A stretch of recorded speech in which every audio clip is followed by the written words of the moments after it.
An airbrush. You know, it's one of those things that you probably don't think of when it comes to woodworking. And I doubt many people would have one. But I'm going to tell you what, there's a lot of things an airbrush will do for you. It can get you out of a lot of trouble.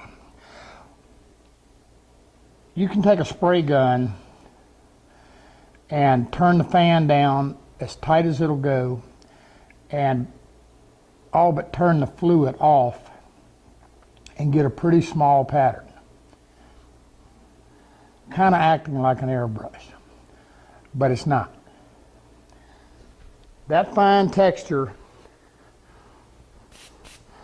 that you're able to get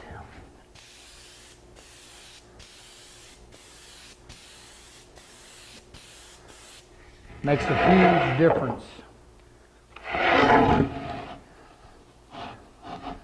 Now, an airbrush is not going to spray a water-based finish. It's not going to spray paint. They're not made to. The orifices on them are just way too small. Airbrushes are designed to spray thin lacquers, thin shellac, stain, a dye. And that said, they can get you out of a lot of trouble. It's one of those, I'm going to say it again, it's one of those things that, you know, you don't need it very often, but when you need it bad. Take a couple look at a couple things. Here's just a slight example. And if you look right here, this is just that old door we've been messing with, and I threw some dye on it. But right in here, I've got to sand through. So let's assume for a moment I'm sanding, and I sand through the color. Sometimes you can take and wipe it and get it back. A lot of times you can't, especially if you got an oil-based stain or you're using oil as a finish, because it soaks into the wood, seals the wood off, and despite your best efforts, it will not take the stain. So what you can do is you can actually kind of force it. You can lay the stain on there, because any other way, using an airbrush or something. Now the thing with the airbrush is it's going to allow you to sneak up on the color far better than a spray gun.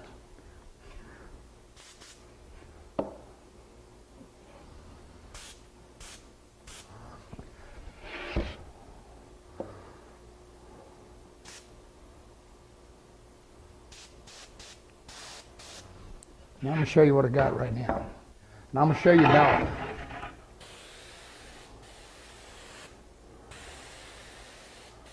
I mean, I've got such a very little color coming out that I can take something like this and I can start blending. And I can color it right in.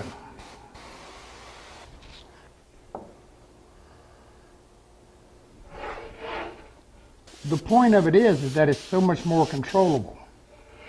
I mean, I can just get right in there to it. Now I'm going to show you a trick. It's called back taping. Can you see this edge? You see this edge right here? I sanded through it. Now the hard thing about an edge like that on a raised panel is that you can't really spray that without hitting this. So what I'm going to do is tape it off. The term's called back tape. And where this came from, back in the auto body days, you know, a lot of the cars and stuff were finished in lacquers and whatever, and you know, you rubbed them out with rubbing compound and polishing compound. And you know, you got this big buffer and you got a lamb's wool bonnet on it and you're buffing. You catch the edge of a fender or hood or something like that, man, you can burn the paint right off of it. Well, you just wanted to be able to touch that edge up. And you couldn't do it with a brush or something because you had high metallics and all of this stuff. You had to spray it.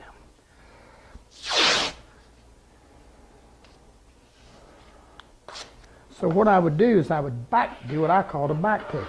Now I've got my tape on here, and all I'm going to do is I'm going to roll this tape back. Now I'm going to pick this tape up just enough. I want you to, can you see what I'm doing here?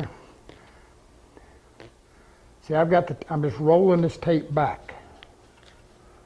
I just want it to create me a, let's get a shot dead on it. It's rolled back. The object of the game is I don't want to create a defined line. Now I can take my airbrush and I'm directing the spray at this part of this tape. I'm kind of relying on what's called the bounce back to color that edge. Now you can see what happened. It kind of feathers the color back so I don't get a defined line, and it's gone. Really, really works nice. Now for you guys who are doing smalls, little boxes, whatever, you know, to take one of these and take a little bit of shellac, or you know, you can take shellac, you can take lacquer or whatever like that. They're quick and easy to do a quick finish. They're really neat for small areas. There's basically two types.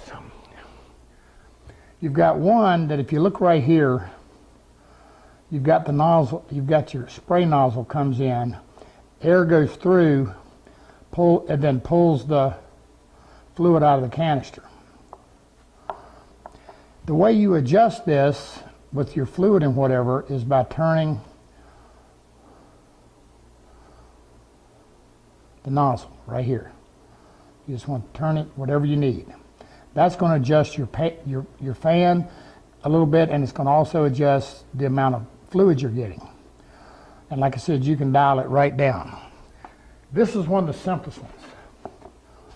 And all this does is air, you've got a little cone right here, and air comes across the top and draws the fluid out. Now if you look very carefully, right in here you're going to see it's got a little spring and a little screw on it. And by adjusting the height of this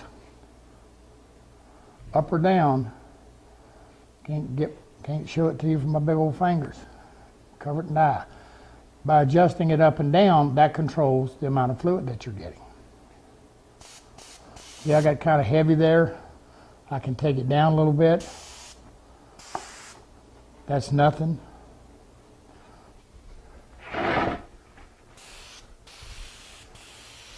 Just a little. Again, for touching up, finishing small pieces, or just, you know, again, being able to get yourself out of trouble on a sand through or something like that, they are excellent. Now, when I say you can't spray a water base with them, you can if you thin it a little bit. But to do that, you got to open the fluid up pretty well. But you're going to have to thin it at least 10%, and it'll do it. Now, of course, again, a shellac or a lacquer, you can thin it as much as you want. The reason I'm telling you about a shellac, if I'm spraying something and I got to touch it up, sometimes I'm going to put a little shellac in there to seal it down. And particularly if I'm using like an oil-based stain, I'll put a little bit of stain on there. Now you got to remember, we're layering this stain on. So I'll put a light coat on there, put a little shellac over it. Then if I have to, I'll put another coat on. Because again, with a stain, I don't want to just keep piling it on there because it doesn't have enough finish / binder in it to lock it down. Just a caution on that. But this will certainly allow you to do it. I mean, when I'm doing something like that, I'll have my spray gun with some shellac in it turned down just a very thin coat, and I'll put a little bit of stain, a little bit of shellac, a little bit of stain, a little bit of shellac until I got my color. Again, it's one of those things that unless, you know, when you need it bad. But you can also have fun with them. You know, and you can just get as creative as you want. I mean, like I said, back in the auto body days, I pulled a trigger on a mini one did a lot of custom painting and stuff like that. And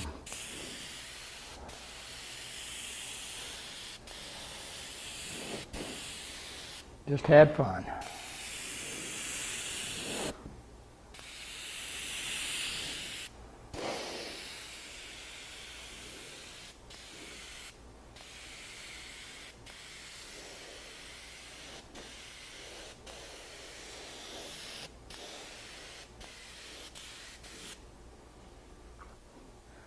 And the sky's the limit.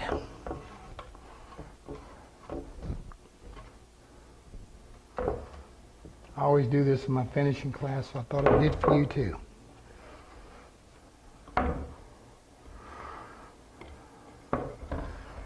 I don't know about you, but I think that looked pretty. I think that looked good on a Bombay. What do you think? Airbrushes. They can be a lot of fun, but they can also save your bacon. Worth having.